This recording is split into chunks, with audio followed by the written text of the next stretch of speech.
Bismillahirrohmanirrohim. Assalamualaikum warahmatullahi wabarakatuh. Selamat pagi anak-anak ibu kelas 5A dan 5B. Apa kabarnya hari ini? Semoga kalian selalu sehat dan tetap semangat ya pastinya. Hari ini kembali bertemu dengan Bu Umi. Kita masuk di tema 5, ekosistem. Muatan bahasa Indonesia. Part kedua, lanjutan dari materi yang kemarin ya, yaitu subtema 2 dan 3. Sebelum memulai pembelajaran pada pagi hari ini, mari kita baca bismillah bersama-sama ya. Bismillahirrahmanirrahim. Nah, setelah itu silakan kalian siapkan buku paket tematik kalian yang 5E ya. Kita akan memulai pembelajaran pada pagi hari ini. Are you ready? Nah, semangat ya.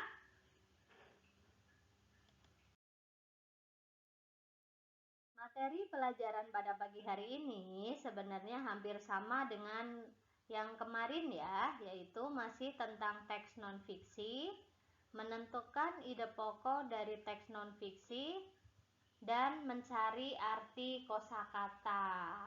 Nah, pada pertemuan kemarin sudah dibahas ya. Hari ini kita akan lebih mendalami lagi tentang teks non-fiksi dan ide pokok dari teks non-fiksi. Teks non-fiksi adalah, Ibu ingatkan kembali ya, teks yang berisi informasi berdasarkan fakta atau kenyataan. Teks non-fiksi bersifat informatif. Nah, informatif ini artinya memberikan informasi. Nah, sekarang dilanjutkan dengan ide pokok. Kemarin juga sudah ya.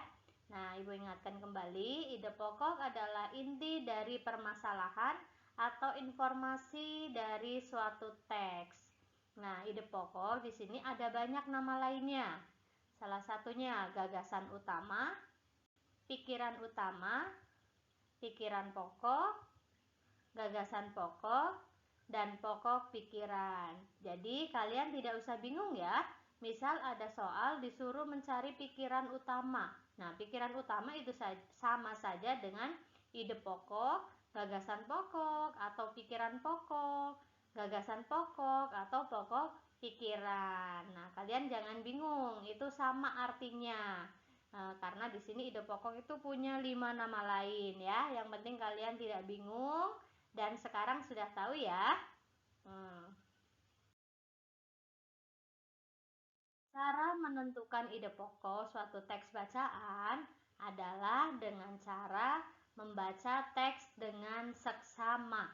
Nah, arti dengan seksama itu adalah membaca dengan teliti, dengan sungguh-sungguh, dan fokus ya. Itu arti dari seksama. Nah, letak ide pokok itu ada 3 macam. Yang pertama, letak ide pokok bisa di awal atau disebut dengan deduktif, bisa di akhir atau disebut dengan induktif, bisa juga di awal dan di akhir. Jadi di awal gagasan pokoknya terus diulang kembali di akhir, namanya deduktif, induktif. Tetapi yang paling sering, paling banyak biasanya itu gagasan pokok terletak di awal atau di akhir dari suatu teks paragraf ya.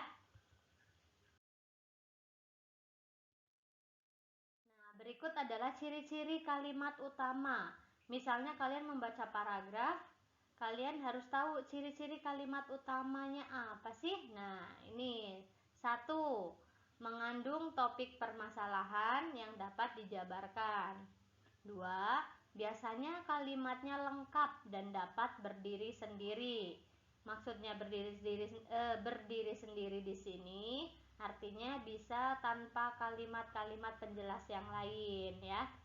Nah, yang ketiga memiliki arti yang jelas, dan yang keempat adalah dibentuk tanpa kata sambung.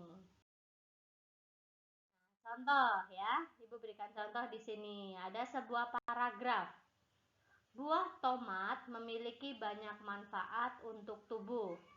Tomat juga dapat dimanfaatkan untuk menjaga kesehatan kulit.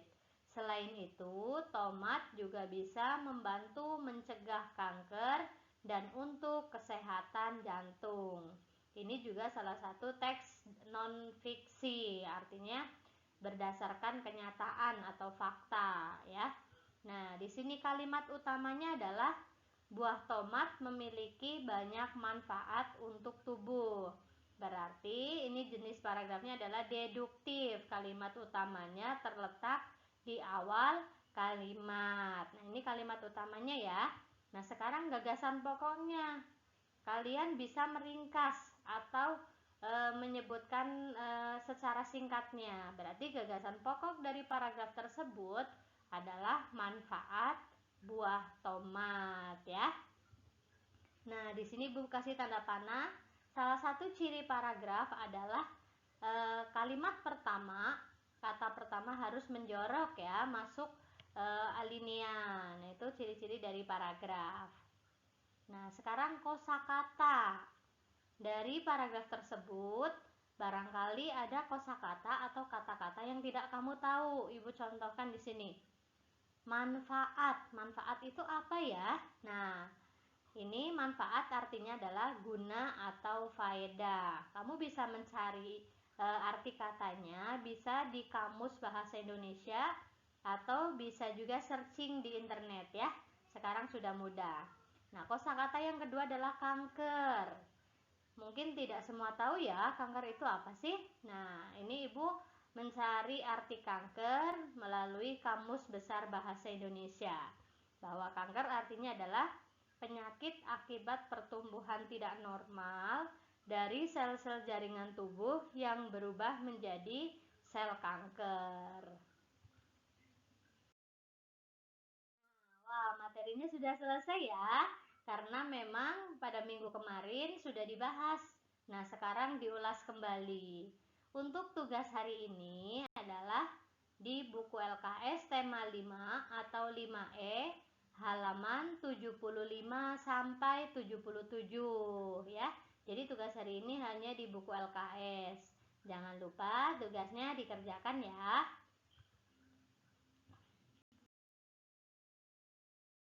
Alhamdulillah, pembelajaran pada pagi hari ini tentang teks non-fiksi dan gagasan pokok sudah selesai ya. Ibu harapkan dari apa yang Ibu sampaikan dapat memberikan manfaat dan memudahkan kalian dalam belajar. Jika ada yang belum jelas atau ada yang mau ditanyakan, boleh ditanyakan ke Ibu ya, atau tulis saja di kolom komentar. Ibu akhiri pembelajaran pada pagi hari ini. Kurang lebihnya mohon maaf jika ada salah kata dari Ibu dalam penyampaian materi. Billahi taufik wal hidayah. Wassalamualaikum warahmatullahi wabarakatuh. Tetap jaga kesehatan kalian ya. Semangat!